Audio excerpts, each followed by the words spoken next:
Target MPPSC prelims 2026 MCQ से revision series में आपका स्वागत है। जैसा कि आप जानते हैं कि इस कार्यक्रम के माध्यम से हम आपके प्रीलिम्स परीक्षा के सिलेबस में जो 10 यूनिट है उसको 20 वीडियो के माध्यम से कवर करेंगे।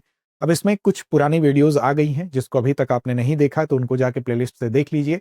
इसमें हर यूनिट की 2 वीडियो है और हर वीडियो में आपको 25 सवाल मिलेंगे, यानी कि एक यूनिट के हम 50 सवालों को कवर कर रहे हैं। हमारी कोशिश है कि इसके माध्यम से आपका रिवीजन तेजी से हो जाए। आज हम जिस यूनिट की बात करने वाले हैं, यूनिट आपकी है 5, भारत एवं मध्य प्रदेश की संवैधानिक व्यवस्था, और इसका ये पार्ट 1 है। तो चलिए शुरुआत करते हैं पहले प्रश्न से। उद्देश्य प्रस्ताव के बारे में निम्नलिखित में से कौन सा कथन सही है? विकल्प ए, इसे बी आर अम्बेडकर ने पेश किया था। विकल्प बी, इसे 26 जनवरी 1950 को सर्वसम्मति से अपनाया गया था। विकल्प सी, इसका संशोधित रूप वर्तमान संविधान की प्रस्तावना बनाता है। या विकल्प डी, इसने 1946 में भारत को समाजवादी और धर्मनिरपेक्ष राज्य घोषित किया था। तो देखिए इसका सही विकल्प क्या है? सही विकल्प है सी, यानी कि इसका संशोधित रूप वर्तमान संविधान की प्रस्तावना बनाता है। देखिए जवाहरलाल नेहरू ने 13 दिसंबर 1946 को ऐतिहासिक उद्देश्य प्रस्ताव को पेश किया था। संवैधानिक संरचना के मूल सिद्धांत और दर्शन को यह निर्धारित करता है और 22 जनवरी 1947 को इसको अपनाया गया था। भारतीय संविधान की प्रस्तावना इसी प्रस्ताव को पर आधारित है। अब इसमें समाजवादी और धर्मनिरपेक्ष ये शब्द जो है मूल प्रस्तावना में 1949 में आप देखेंगे तब ये शब्द नहीं थे। इनको कब शामिल किया गया था? तो 1976 में 42वां संविधान संशोधन हुआ, तब इनको जोड़ा गया था। तो विकल्प यहाँ पर क्या है? सी सही है। अगला प्रश्न है, निम्नलिखित में से कौन सी महिला संविधान सभा की सदस्य नहीं थी? विकल्प है सरोजिनी नायडू, दूसरा विकल्प है सुचेता कृपलानी, तीसरा है अरुणा असफ अली और चौथा है हंसा मेहता। सही जवाब क्या है? सही जवाब है आपका विकल्प सी, अरुणा असफ अली। देखिए यहाँ पर अरुणा असफ अली जो है प्रसिद्ध स्वतंत्रता सेनानी थी, 1942 की नायिका भी थी, और ये संविधान सभा की सदस्य नहीं थी। संविधान सभा में कितनी महिलाएं थी? तो 15 महिलाएं थी। उन 15 महिलाओं में इनका नाम नहीं था। उल्लेखनीय सदस्यों में सरोजिनी नायडू शामिल थी, सुचेता कृपलानी का नाम भी था, भारत की पहली महिला मुख्यमंत्री के तौर पर इनको जाना जाता है। हंसा मेहता भी था, बेगम एजाज रसूल भी इसमें शामिल थी। तो इसमें अरुणा असफ अली का नाम नहीं था। अगला है, भारत का संविधान 26 नवंबर 1949 को अपनाया गया था। निम्नलिखित में से कौन से प्रावधान उसी दिन लागू हुए थे? कुछ प्रावधान उसी दिन लागू हुए, पूरी तरह से 26 जनवरी 1950 को लागू हुआ। आप जानते हैं मौलिक अधिकार, राज्य के नीति निर्देशक सिद्धांत, नागरिकता और चुनाव, न्यायिक समीक्षा की शक्ति। तो देखिए नागरिकता और चुनाव 26 नवंबर 1949 को, जिस दिन इसी दिन संविधान जब अंगीकृत हुआ उसी दिन इसको क्या किया गया? लागू कर दिया गया।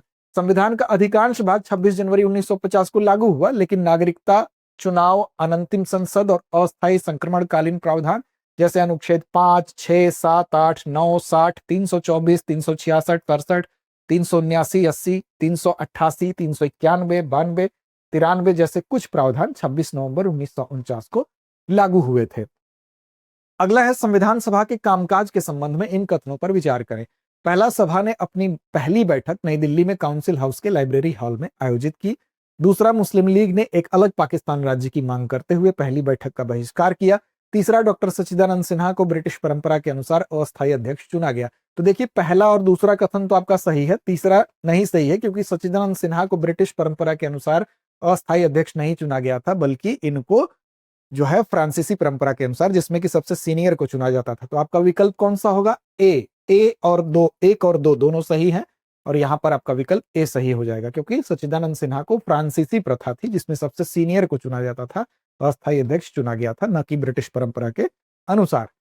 अगला है, जब 1946 में संविधान सभा की पहली बैठक हुई तब भारतीय राष्ट्रीय कांग्रेस के अध्यक्ष कौन थे? जेबी कृपलानी, जवाहरलाल नेहरू, मौलाना आजाद या पट्टाभी सीतारमैया। सही जवाब क्या है? विकल्प ए, जेबी कृपलानी। 1946 की बात हो रही है। इस समय महत्वपूर्ण बदलाव वाले साल में आईएनसी के अध्यक्ष यानी इंडियन नेशनल कांग्रेस के अध्यक्ष कौन थे? जेबी कृपलानी थे। 9 दिसंबर को असेंबली का पहला सेशन भी था और मौलाना आजाद ने 1940 से 46 तक एक लंबा कार्यकाल संभाला था, यह भी आप याद रखिएगा। इस दौरान भी पार्टी के राजनीतिक विंग और असेंबली सदस्यों के बीच में तालमेल बिठाने में कृपलानी का अहम रोल रहा था। फिलहाल इसका जवाब क्या है? तो जेबी कृपलानी। आगे बढ़ेंगे, लेकिन उससे पहले आपको बता दें कि एमपीपीएससी प्रीलिम्स को टारगेट करते हुए आपके लिए एक महत्वपूर्ण बैच है, एमपीपीएससी प्रीलिम्स प्रैक्टिस बैच। इसमें आपको प्रीलिम्स के लिहाज से प्रैक्टिस कराई जाएगी। हिंदी और अंग्रेजी दोनों माध्यम में है, ऑफलाइन मोड में भी है और साथ साथ ऑनलाइन माध्यम में भी है। ये ऑफलाइन मोड की बात करें तो इंदौर शाखा से आप करेंगे। ऑनलाइन मोड में इंदौर क्लासरूम से लाइव क्लासेस मिलेंगे। इसमें क्या होगा? इस कोर्स की अवधि 70 दिन की है और इस 70 दिन में आपको यूनिट 1 से लेकर यूनिट 10 तक पूरी तरह से प्रीलिम्स ओरिएंटेड ये है। नए पैटर्न के अनुसार बहुविकल्पीय प्रश्न कैसे आपको ज्यादा से ज्यादा हल करने हैं, कैसे इसको टारगेट किया जाए, पीवाईक्यू के रुझान पर आधारित ये पूरी तरह से प्रैक्टिस बैच है। अब इसके लिए और जानकारी आपको चाहिए तो इसके लिए आप हमारे नंबर पर संपर्क कर सकते हैं। 87501 हमारा नंबर है, या डिस्क्रिप्शन में आपको लिंक मिलेगा, वहां से भी आप जा सकते हैं। दृष्टि लर्निंग ऐप डाउनलोड कर लीजिए, वहां से भी आप जा सकते हैं। तो तीनों माध्यम है आपके पास। अगला प्रश्न है, भारतीय संविधान की प्रस्तावना में बताए गए न्याय का सही प्राथमिकता क्रम क्या है? प्रस्तावना में न्याय के बारे में जो बताया गया है, क्या किस क्रम में है वो आपको बताना है। सामाजिक, राजनीतिक, आर्थिक, राजनीतिक, आर्थिक, सामाजिक, आर्थिक, सामाजिक, राजनीतिक, या सामाजिक, आर्थिक, राजनीतिक। तो यहां पर सही विकल्प क्या है? न्याय की जब बात की जाती है तो सामाजिक, आर्थिक, राजनीतिक न्याय की बात की जाती है, इसी क्रम की बात की जाती है, इसलिए विकल्प आपका डी सही है। तो सटीक वाक्यांश क्या हो गया? न्याय में सामाजिक, आर्थिक और राजनीतिक न्याय, यानी इसी क्रम में इसको वरीयता भी है। किस ऐतिहासिक मामले में सुप्रीम कोर्ट ने घोषणा की कि संघवाद संविधान की मूल संरचना का एक हिस्सा है? विकल्प ए केशवानंद भारती मामला 1973, एसआर बोम्मई मामला 1994, मिनर्वा मिल्स मामला 1980, या गोलकनाथ मामला 1967। तो सही जवाब आपका एसआर बोम्मई मामला है 1994। तो डी आपका विकल्प कौन सा सही है? बी विकल्प सही है। यह मामला 1994 का, और इसी में सुप्रीम कोर्ट ने स्पष्ट रूप से कहा था कि जो संघवाद है वो भारतीय संविधान की मूल संरचना का एक हिस्सा है। यह मामला राज्यों में अनुच्छेद 356 राष्ट्रपति शासन के दुरुपयोग से उत्पन्न हुआ था, और कोर्ट ने फैसला दिया था कि राज्य केंद्र की केवल प्रशासनिक इकाई नहीं है, इसने संघीय ढांचे के भीतर राज्यों की स्वायत्तता पर जोर दिया था। तो याद रखेंगे एसआर बोम्मई 1994। भारतीय संविधान को रूप में संघीय लेकिन भावना में एकात्मक किसने बताया था? K C Wheare, Granville Austin, Ivor Jennings, या बी आर अम्बेडकर। तो सही जवाब क्या है? सही जवाब है आपका विकल्प ए केसी वेयर। संवैधानिक विशेषज्ञ थे केसी वेयर। इन्होंने भारतीय संविधान को क्या कहा? रूप में संघीय लेकिन भावना में एकात्मक। काफी महत्वपूर्ण है, ये आप याद रखेंगे, रूप में संघीय लेकिन भावना में एकात्मक केसी वेयर से जुड़ा हुआ है। क्योंकि भारत में केंद्र और राज्यों के बीच में शक्तियों के विभाजन के साथ साथ एक संघीय ढांचा है, और केंद्र राज्यों की तुलना में अधिक शक्तिशाली है, खासकर आपातकाल के दौरान आप देखते हैं। तो इसीलिए इन्होंने कहा कि भारत में जो भारतीय संविधान जो है उसमें रूप में संघीय है लेकिन भावना में ये एकात्मक हो जाता है, क्योंकि आपातकाल जैसी स्थिति में जो केंद्र है वो ज्यादा शक्तिशाली हो जाता है। अगला प्रश्न है, समवर्ती सूची में किस विषय पर केंद्रीय कानून और राज्य कानून के बीच अगर टकराव होता है तो कौन सा कानून मान्य होगा? राज्य कानून, केंद्रीय कानून दोनों अमान्य हो जाते हैं। सुप्रीम कोर्ट मामले दर मामले आधार पर फैसला करता है। तो देखिए यहां पर केंद्र और राज्य के बीच में जब भी टकराहट होगी तो केंद्रीय कानून यहां पर समवर्ती सूची में प्रभावी होता है। तो आपका विकल्प बी सही हो जाएगा। यही इसमें बताया गया है कि जब समवर्ती सूची में राज्य और केंद्र दोनों विधानमंडलों में अगर समस्या होगी, अगर इस तरह का क्लैशेस देखने को मिलेगा, तो राज्य कानून के ऊपर हमेशा जो सेंट्रल का होगा वो हमेशा वरीयता उसको दी जाएगी। अनुच्छेद 54 यहां पर देखेंगे आप, तो संविधान का अनुच्छेद 254 क्षमा करिएगा, संविधान का अनुच्छेद 254 लागू होता है, और अनुच्छेद 254(1) के अनुसार ही केंद्रीय कानून हमेशा प्रभावी रहेगा राज्य कानून के ऊपर। 100वें संशोधन ने संविधान की पहली अनुसूची में बदलाव किया। निम्नलिखित में से कौन सा राज्य इस बदलाव से प्रभावित नहीं हुआ था? असम, मिजोरम, मेघालय या पश्चिम बंगाल। देखिए 100वां संशोधन किससे संबंधित है? अगर ये आपको पता होगा तो अपने आप इसका जवाब आप दे लेंगे। अब देखिए यहां पर अगर देखेंगे तो मिजोरम इससे प्रभावित नहीं हुआ। क्यों? क्योंकि मेघालय, असम और पश्चिम बंगाल ये तीनों प्रभावित हुए थे 100वां संविधान संशोधन अधिनियम 2015 में जब आया। भारत बांग्लादेश में जो भूमि सीमा समझौता हुआ था उससे ये संबंधित था। तो आपका मिजोरम नहीं प्रभावित हुआ, बाकी ये तीनों स्टेट जो है इससे प्रभावित हुए थे। अगला प्रश्न है, कौन सा उत्तर पूर्वी क्षेत्र 1956 में केंद्र शासित प्रदेश के रूप में बनाया गया था, लेकिन 1972 में मणिपुर के साथ इसका दर्जा बदलकर राज्य कर दिया गया? 1956 में यह बना तो केंद्र शासित प्रदेश था, और बाद में 1972 में मणिपुर के साथ इसका दर्जा बदलकर क्या हो गया? ये राज्य के तौर पर हो गया। अरुणाचल प्रदेश, मिजोरम, नागालैंड या त्रिपुरा। तो सही जवाब क्या है आपका? विकल्प डी त्रिपुरा। त्रिपुरा 1956 में जब बना तो ये यूटी था, केंद्र शासित प्रदेश था राज्य पुनर्गठन अधिनियम के तहत, और बाद में ये आप देखेंगे 21 जनवरी 1972 को त्रिपुरा को उत्तर पूर्वी क्षेत्र पुनर्गठन अधिनियम 1971 के तहत पूर्ण राज्य का दर्जा दे दिया गया था। मणिपुर भी 1972 में त्रिपुरा के साथ एक राज्य बना। अरुणाचल प्रदेश, मिजोरम बाद में 1987 में राज्य बने थे, जबकि नागालैंड 1963 में राज्य बना था। अगला है, सहकारी समितियां बनाने का अधिकार किस संशोधन द्वारा अनुच्छेद 19(1)(c) में जोड़ा गया? 42वां, 44वां, 86वां या 97वां? सही जवाब क्या है? विकल्प डी आपका 97वां संविधान संशोधन यहाँ पर सही जवाब होगा, क्योंकि 97वां संविधान संशोधन जो अधिनियम है उसी में अनुच्छेद 19(1)(c) में जोड़ा गया, जिसमें ये कहा गया, ये अधिकार जो है सहकारी समितियां बनाने का अधिकार अनुच्छेद 19(1)(c) के तहत जोड़ा गया, और ये संविधान संशोधन जो है 97वां था। इसमें 2011 में ये हुआ था, ये भी याद रखिएगा। इसमें क्या किया गया कि इसमें अनुच्छेद 19(1)(c) अब संघ, यूनियन और सहकारी समितियां बनाने के अधिकार की गारंटी देता है, तो ये आपका सही होगा। अब इस संशोधन का उद्देश्य क्या था, तो सहकारी आंदोलन जो था उसको और मजबूत करना इसका उद्देश्य था। तो संविधान में भाग, यहां देखिए 9b अनुच्छेद 243(z)(h) से 243(z)(t) भी जोड़ा गया था, ये भी याद रखेंगे। अगला प्रश्न है, कानून द्वारा स्थापित प्रक्रिया की अवधारणा निम्नलिखित में से किस देश के संविधान से ली गई? कानून द्वारा स्थापित प्रक्रिया, यूएसए, जापान, ब्रिटेन या आयरलैंड? तो इसका सही जवाब है आपका विकल्प बी, जापान। विधि द्वारा स्थापित प्रक्रिया जो है जापान। तो कानून द्वारा स्थापित प्रक्रिया वाक्यांश भारतीय संविधान के अनुच्छेद 21 में आता है, और किसी भी व्यक्ति को कानून द्वारा स्थापित प्रक्रिया के अलावा उसके जीवन या व्यक्तिगत स्वतंत्रता से वंचित नहीं किया जाएगा। यह अवधारणा जो है जापानी संविधान से 1946 में ली गई थी, जिसने की व्यापक ड्यू प्रोसेस ऑफ लॉ, जैसा कि अमेरिका में है, उसके बजाय कानूनी प्रक्रिया पर यहां पर जोर दिया था। अगला प्रश्न है, संविधान में संशोधन शुरू करने की राज्य विधानमंडलों की शक्ति निम्नलिखित में से किसके बराबर है? संसद के बराबर, विधान परिषदों के निर्माण या उन्मूलन का अनुरोध करने के अलावा कोई शक्ति नहीं, विकल्प सी केवल पहली अनुसूची तक सीमित, या विकल्प डी केवल वित्तीय आपातकाल के दौरान प्रयोग करने योग्य। तो यहाँ पर बी विकल्प आपका सही है। कैसे, व्याख्या देखते हैं। तो देखिए यहाँ पर जो विधान परिषदों के निर्माण, उन्मूलन या अनुरोध करने के अलावा कोई शक्ति नहीं है, यह है क्योंकि राज्य विधानमंडलों के पास आमतौर पर संविधान में संशोधन शुरू करने की शक्ति नहीं होती है। यह शक्ति मुख्य रूप से अनुच्छेद 368 के तहत संसद के पास होती है। तो एकमात्र अपवाद इसका क्या है, अनुच्छेद 169, जो कि किसी राज्य में विधान परिषद के निर्माण या उन्मूलन की अनुमति देता है। तो विधान परिषदों के निर्माण या उन्मूलन का अनुरोध करने की जो शक्ति है वो है, इसके अलावा कोई नहीं है। विधायी विषयों के गलत मिलान करने वाले जोड़े की पहचान करें। बैंकिंग संघ सूची, कृषि राज्य सूची, शिक्षा संघ सूची, विवाह और तलाक समवर्ती सूची। तो देखिए बैंकिंग संघ सूची ठीक है, कृषि राज्य सूची भी ठीक है, विवाह और तलाक समवर्ती भी ठीक है, शिक्षा संघ सूची नहीं है। शिक्षा जो है आपका यहाँ पर सेंट्रल वाले में नहीं होगा, संघ सूची में नहीं होगा। देखिए यहाँ पर शिक्षा जो है संघ सूची में नहीं है, मूल रूप से क्या है, राज्य सूची में थी, लेकिन बाद में समवर्ती सूची में आ गई थी 1976 में 42वें संविधान संशोधन अधिनियम के द्वारा। तो यहाँ पर क्या होगा, आपका विकल्प सी सही होगा। इसके अलावा आप देखें तो बैंकिंग, राष्ट्रीय वित्तीय स्थिरता शामिल है, तो ये संघ सूची में है। कृषि जो है मुख्य रूप से क्षेत्रीय गतिविधि है, तो राज्य सूची में है। विवाह तलाक जो है ये देखेंगे आप, तो ये समवर्ती सूची में है। अगला प्रश्न है, अखिल भारतीय सेवाओं के संबंध में निम्नलिखित कथनों पर विचार करें।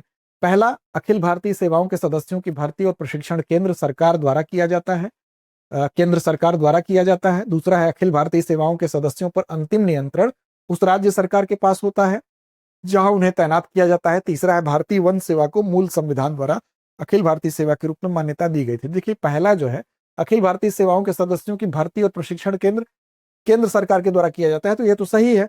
दूसरा आपका सही नहीं है, तीसरा भी सही नहीं है, तो इस लिहाज से केवल पहला आपका सही होगा। व्याख्या देखते हैं। तो देखिए कथन एक था कि पहला आपका सही था, संघ उनकी भर्ती प्रशिक्षण ये सब कौन करता है, संघ केंद्र सरकार के द्वारा। दूसरा ये कह रहा था कि गलत आपका कथन था कि अंतिम नियंत्रण केंद्र के पास होता है, राज्य के पास उसमें दिया था आपके कथन में, तो ये दूसरा आपका गलत हो गया था। तीसरा भी गलत था क्योंकि इंडियन जो फॉरेस्ट सर्विसेज था वो 1966 में बनाया गया था, तो मूल संविधान जब बना था तब नहीं था, बाद में इसको उस समय केवल IAS IPS को ही मान्यता मिली थी, तो यहाँ पर ये बाद में था, मूल संविधान में नहीं था, इसलिए आपका तीसरा भी गलत था। अगला है, दूसरे प्रशासनिक सुधार आयोग 2005 के अध्यक्ष कौन थे? विकल्प ए मोरारजी देसाई, विकल्प बी MM पुंछी, विकल्प सी M वीरप्पा मोइली, या विकल्प डी के हनुमंथैया।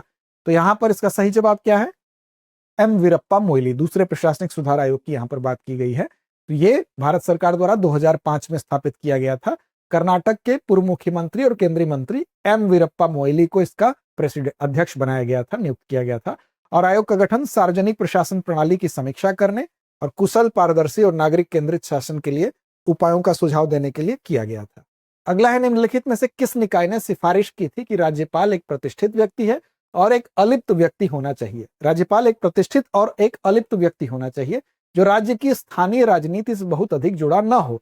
राजमन्नार समिति, सरकारी आयोग, पुंछी आयोग, या पहला प्रशासनिक सुधार आयोग? सही जवाब इसका सरकारीय आयोग ने कहा था कि जो भी राज्यपाल हो वो एक प्रतिष्ठित और एक अलिप्त व्यक्ति हो, यानी कि वो कोई पॉलिटिकल उसका झुकाव नहीं होना चाहिए किसी दल की तरफ। तो सरकारीय आयोग इसका सही जवाब होगा। 1983-88 का समय था। इसने केंद्र राज्य संबंधों के विस्तार से जांच की और इसने सिफारिश की कि राज्यपाल एक ऐसा प्रतिष्ठित व्यक्ति होना चाहिए और साथ साथ जिसमें ईमानदारी की क्षमता हो और एक निष्पक्ष व्यक्ति होना चाहिए, यानी जो राज्य की स्थानीय राजनीति से बहुत ज्यादा उसका गहरा संबंध नहीं होना चाहिए। भारत में अब तक कितनी बार राष्ट्रीय आपातकाल घोषित किया गया है? 2 बार, 3 बार, 4 बार या 5 बार? तो सही जवाब क्या है? 3 बार। बी विकल्प आपका सही होगा। कब कब? तो व्याख्या देखते हैं। तो देखिए, अनुच्छेद 352 पहले याद रखिए राष्ट्रीय आपातकाल के लिए, और इसके तहत 3 बार राष्ट्रीय आपातकाल घोषित हुआ। कब हुआ? तो 1962 की जब लड़ाई हुई थी, नेफा जो उस समय था, अरुणाचल प्रदेश बाद में हुआ। चीनी आक्रमण के कारण इस समय बाहरी आक्रमण हुआ तो आपातकाल घोषित हुआ। 1971 में घोषित हुआ जब पाकिस्तान के साथ हमारा युद्ध हुआ था। और 1975 में जब इंदिरा गांधी की सरकार थी तो आंतरिक अशांति के आधार पर घोषित आंतरिक आपातकाल इस समय भी लगा था। अगला प्रश्न है, कथन 1, राष्ट्रपति किसी भी क्षेत्र को अनुसूचित क्षेत्र घोषित कर सकते हैं। दूसरा है, राष्ट्रपति प्रशासकों के माध्यम से केंद्र शासित प्रदेशों का सीधा प्रशासन करते हैं। इन दोनों कथनों पर विचार करिए और कौन सा कथन सही है या है बताइए। तो देखिए, यहां पर ये दोनों ही कथन आपके सही हैं, तो विकल्प आपका ए होगा, क्योंकि राष्ट्रपति जो है किसी भी क्षेत्र को अनुसूचित क्षेत्र घोषित भी कर सकते हैं और प्रशासकों के माध्यम से वो केंद्र शासित प्रदेशों का सीधा आप देखेंगे तो प्रशासन भी चलाते हैं। तो यहाँ पर 244 अनुच्छेद जो है उसके तहत 5वीं अनुसूची के साथ पढ़ेंगे 244 अनुच्छेद को, तो भारत के राष्ट्रपति के पास किसी भी क्षेत्र को अनुसूचित क्षेत्र घोषित करने की शक्ति होती है। इसी तरह से अनुच्छेद 239 के तहत आप देखेंगे केंद्र शासित प्रदेशों का प्रशासन राष्ट्रपति द्वारा किया जाता है, लेकिन राष्ट्रपति अपने द्वारा नियुक्त प्रशासक के माध्यम से, जैसे उपराज्यपाल हो गए, उनके माध्यम से कार्य करते हैं। अगला है, किस संवैधानिक संशोधन ने उपराष्ट्रपति के चुनाव के लिए संयुक्त बैठक की प्रक्रिया को समाप्त कर दिया?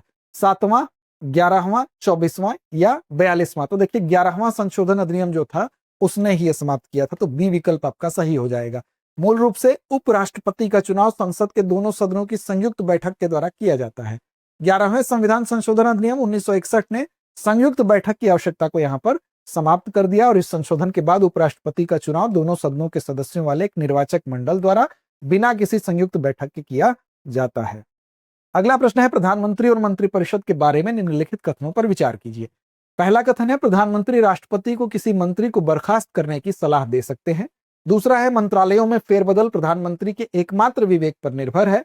तीसरा है, यदि प्रधानमंत्री इस्तीफा दे देते हैं तो सबसे बड़े मंत्री स्वचालित रूप से प्रधानमंत्री बन जाता है। देखिए, ये तीसरा तो गलत है, पहला दूसरा आपका सही है, तो विकल्प आपका क्या होगा?